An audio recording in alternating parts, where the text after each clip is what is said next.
Once upon a time, I used to look at love as a drug. Looking at all the couples around me, envious of how steady their relationship can be, how they can just easily connect together and stay together instead of the pattern that I have to keep going through. Hot and cold, push and pull. One minute I would yearn to be loved. The next minute I would turn cold, I would pull back, and I would confuse myself and the other person. The scenario is, you met someone who is just like your dream type. You start to connect with them like there's no others. You can't stop thinking about them. They make you feel alive. You are high on the love drug. Suddenly, there's this alarm instantly went off. Stay away from this person. This can kill you. You're not really sure, is this your intuition? Or are you bipolar? Why do you feel this way? You reach out for the phone, trying to connect to them again, genuinely want to be open and vulnerable this time. Right after you get another hit from that love drug that you ran away from, you feel the need to run away again. It was too much. It was too overwhelmed. It's like a drug running through your vein.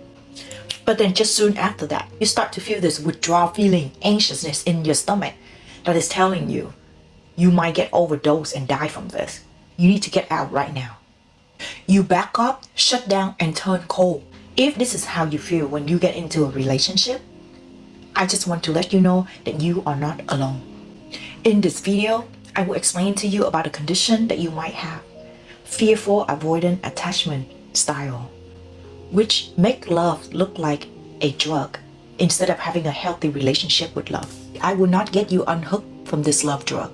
Instead, I will go detail into why and how, what make you look at love like a drug and start changing your relationship with love, more of a vitamin supplement that is important in your life, yet you can still live without because you can still get vitamin from other sources around you, other foods and nutrients, so you can get yourself ready for love and you can attract the right love and love in a healthy way. This isn't just about love. It affects the way you live your life, your decision making. You will no longer be under the influence of this drug feeling. Please make sure you stay until the end of the video so you can have a new outlook on love and it might change your life forever. Hi, it's your friend Delilah. Please buckle up, get your tea, get your snack, wine, whatever you prefer to ready. It's going to be a long heart to heart, and let's dig deep into the reason why we love the way we do. Here are the chapters. This video is a lot based on my own experience and what I've been through. So what is fearful attachment style? There are 4 types of attachment style. Today, I'm only focused on fearful avoidant attachment style because this style is what makes you feel like love is a drug. The fearful avoidant attachment style is the combination of the anxious attachment style and the avoidant attachment style, which is the hardest for you to heal and connect to others from this. This attachment style crave for love. They yearn for connection. They want to be close and to build trust and intimacy. But there is a part of them, it would turn hot and then cold, on and off, just like a light switch. If this is your pattern and you wonder what is wrong with you, before I get into it, I just want to let you know that there is nothing wrong with you. And it's not your fault. Let's get into why do you love this way. This has a lot to do with childhood trauma. That's the first thing. You have conditional love from your caregiver. They are unpredictable. They could kiss and hug you one minute and the next minute snap at you. You are so used to chaos that you don't know what to do with yourself. You always think that this world is unsafe. You have to go to your caregiver for your needs, yet you know that you can't really trust them. You don't know when's the next time they're going to snap at you, what's their next reaction. So you have to learn to keep a distance. You can never trust the person who is providing for you. And this creates a pattern, a belief in your mind that that's how life is. You are so scared of getting hurt, yet you can't speak your mind. There's this emotional button in your mind where you constantly turn it on and off. You are trying to reflect to how you feel and the situation you're being put in. Let's talk about past painful love experience. A lot of people don't talk about this, but I genuinely believe that your previous love, especially when you were young, have a lot to do with your mindset and how you believe in love, because they were the one who set the first romance picture in your mind. So if you got played, if you got hurt, if you got abandoned, if you dated previous toxic lovers, your defense mechanism is going to raise up. You will become so much more sensitive and anxious to whenever you just feel tiny bit, a little sense of something is not going right. In your mind, this is your world. I'm not okay. You're not okay. We both are not okay. So you're constantly looking for something is wrong in the relationship. And then this leads to your thinking, it's safer to be this way. It's safer not to open up your heart. It's not that bad to be chased whenever you feel cold and want to pull away, getting chased by the other person. You secretly enjoy the chasing game. But let me ask you this, is that really safety? Is that something you want for the rest of your life? Being chased, living in this push and pull moment, instead of having a stable, healthy relationship where you can fully let go and trust the other person and be vulnerable, be your true self. This can also come from consuming the wrong information, reading the wrong books. Let's say the advice in the book is telling you to keep your distance and be detached, but deep inside there's this anxious attachment inside of me that don't want to be detached. They're still yearning for love. So even though I act like it, but I don't really want to be detached. And we're just like a in constant war zone going on inside my heart and mind. So why is it bad for you? Because you can't truly be authentic and find authentic connection, because you are not being true to yourself, and you will grow up like this. Even though you think you are so protected, but it's lonely. You will attract toxic relationship, and you will keep repeating pattern. Or you might turn your lover become toxic. It was just this crazy pattern of push and pull back and forth where you chase him, he chase you, and vice versa. You will never feel at peace or relaxed, because there's always this feeling something's wrong is about to happen again. I need to just get on my guard and shut it down and be cold again before it's my turn to get hurt. And this will lead to poor decision making in life. You might think that you have both sides, right? Emotional and logical, but you can't act on it at the same time. So a lot of time when things happen at work or with other relationship, you act in your emotional moment. And then later on you take a step back, you think with your logical mind and you're like, why on earth did I do that? And then you change your mind again. You keep going back and forth like that. It's really hard to work on a job or being with other people when you keep being this way. Last but not least, you can't be vulnerable. So this is my own example. This is what I've just been working on during the last month only. I was still struggling with it, even though I'm married. When my partner start to act a little bit more cranky or irritated, I would just hit this cold button and turn so cold on him, because now I'm scared of losing control. Then I need to control him and he needs to chase after me. Honestly, it's so tiring. You know, like, do I want to live in a relationship like this where I'm always on guard and I'm always wondering, why is he like this? Why do I have to turn cold to get the love from him? But little do I not recognize that it's not about him, it's about me. And how I expect the relationship to be so perfect that every little thing go wrong, I have to take control. But am I really in control of this? Or am I letting this fearful avoidant attachment issue control my life and my relationship with him? Yep. If you feel the connection to what I've shared so far, please hit that like button so it can go to more people in need. But we're getting into the good part. So how to reprogram yourself. First, I need you to acknowledge, call yourself out. Remind yourself when you fall into this moment of fearful avoidant attachment style. Know that this is not who you are. Yes, this is what's been programmed in your mind, but it doesn't determine that it is you. Work and heal your old wounds Talk to your inner child. When those moments happen, comfort her that you are here and make slow decision, okay? Remind yourself to be in the present moment. You are here right now. You're not in your past. There's nothing for you to be fearful about or avoidant about. Ask yourself, are chaos and war what you really want in the relationship? Change your belief system. You must understand that relationship will never be perfect. Allow room for mistake for those moments they're not at their best.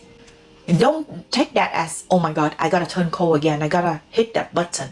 Whenever you see that some little things go wrong in the relationship, remind yourself that love is beautiful and it can be unconditional. Stop keeping score. Oh my God, this is like what I've done for the longest time. Okay? I do this for you, so you must do that for me. Relationship is not 50-50. Someday you're going to be a 30. When you're tired, you're sick, you get home from work, and you can't do anything. You can't lift a finger and do the housework. Your partner will need to step up and take the 70%. Take your part with their whole open heart, and vice versa. Someday they're going to be a 20% and you need to be the 80%. You cannot just be keeping score and expect to become one. That's just not going to happen. And I know it's hard, I know. But if you can remind yourself every single time that you truly want to be happy, and you can do this. And the next one is when that anxious attachment kick in, don't snap. When your emotion is rising so high and you just want to confront the person, you just want to make a big deal, take a step back. Because you know that you can only think with either an emotional side or a logical side. Let the logic kick in and then make a decision. You're no rush to go anywhere. Don't say thing or do thing that later on you will regret. And it will confirm to you about the pattern that you've been living. We need to get ourselves out of this trap. Our own mindset trap. Let's say I know that you are scared that what if they're cheating on you or they mistreat you. That's fine. Because if you are doing your best and living your best to them, whatever they do, at least you walk away feeling complete because you gave it your best. They're just simply probably not the one for you. If you already try everything, there's no need to shut down and to, I will get you back at this. Having that mentality, I will teach you a lesson on this. It's tiring, don't you think? Living every day trying to think of the next lesson so that you can get ahead of them. I want you to remember this. You are free to leave at your own will. You are not trapped if the person isn't the right one for you. If there's this aching feeling in your heart knowing that they're not the one for you. And when you leave, make sure that your logical and emotional side are both agreeing with it. So you don't get out of the relationship and have the emotional button hit and call them back.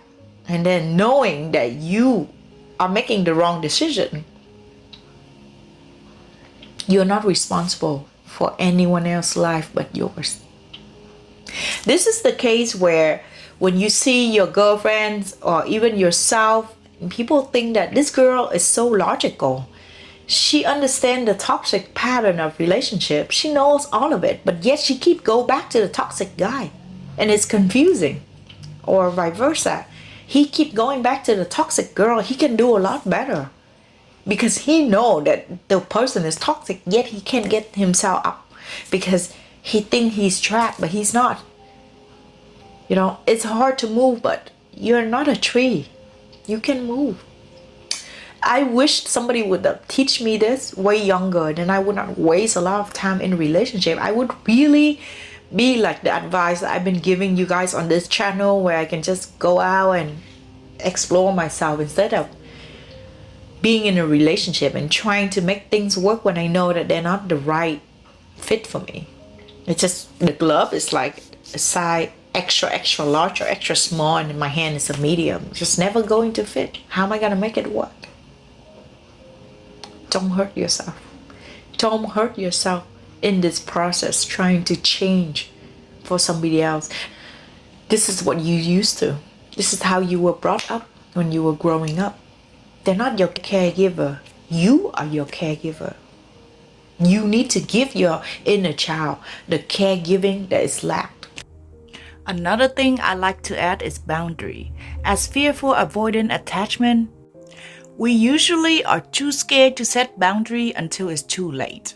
So learn to set your boundary from the beginning of the relationship in a healthy way so that you don't confuse your partner when you flip the button and turn to the other way because your boundary is getting crossed. The next one is be vulnerable. This is so hard for me, you guys. Believe me. You might think, oh, you've been vulnerable during this whole time and your last few videos. But let me tell you this. I tend to can only be vulnerable to you guys about what I've worked through. And I know that I got it.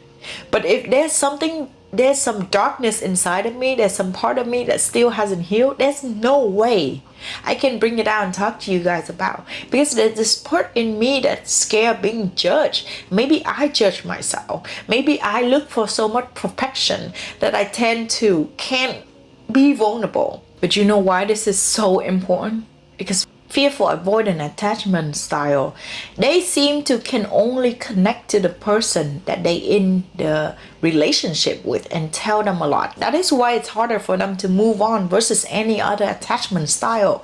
So if you are vulnerable and you can be yourself without scare of everyone judging you and just have this connection outside of your relationship, then when it really happened, the moment that you and your partner are going parts way, you will have other people out there. You will have those other deep connection. Your friends and your family, your circle, your community are being there for you. You don't need to yearn for somebody who you know that is not even supposed to be for you, but because they know all your secret, because you already open up and be vulnerable with them. So what you gonna do? You don't want to do this again? Then learn to do it with not just the partner that you're going to be with, but to yourself and all those around you. If you agree with what I say, please leave in the comment. Let's build a community so we all can lean on each other. That we don't need to always put this on a partner, because to be honest, it's a lot of responsibility on them as well. If you feel like someone needs this video, please don't hesitate and share it to them so we can all be on this journey together and we can heal together. I wish I can just keep talking about this, but this video is getting way too long. So if you want a part 2, please leave in the comment section and I will make it happen for you guys. I've been studying so much about this because it's the newest part of me that it's healing right now, and it's amazing.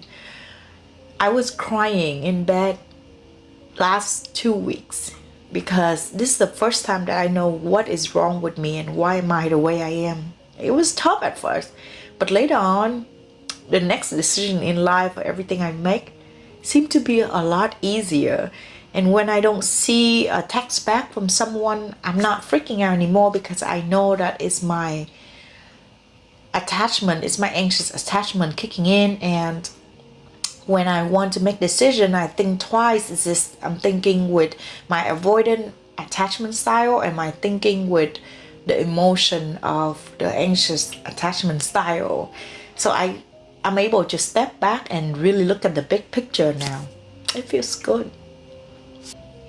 I want to thank you guys for sitting through that heavy talk. If you are still here at this moment, just know that I'm so proud of you. And I'm very happy for you to be here with me, listening to my story. Hopefully, this will inspire you somehow, even just a little bit. Now that you understand about a hot and cold, on and off pattern, push and pull, why it's bad for you, how is it affecting your life, and what we can do about it. How to get off this drug and turn it into a vitamin supplement that is embrace and nurture our body, heart, mind, and soul. I've become so mindful of my triggers, and I know you can do it too. If you like this video, please watch this video next. And if you like my channel, please hit that subscribe button. It means so much to me to connect to everyone around the world who are on this healing journey together and growth together. Let's evolve. Let's not remain the same. Sending you guys so much love and healing energy. I love you guys. See you guys in the next video. Bye bye.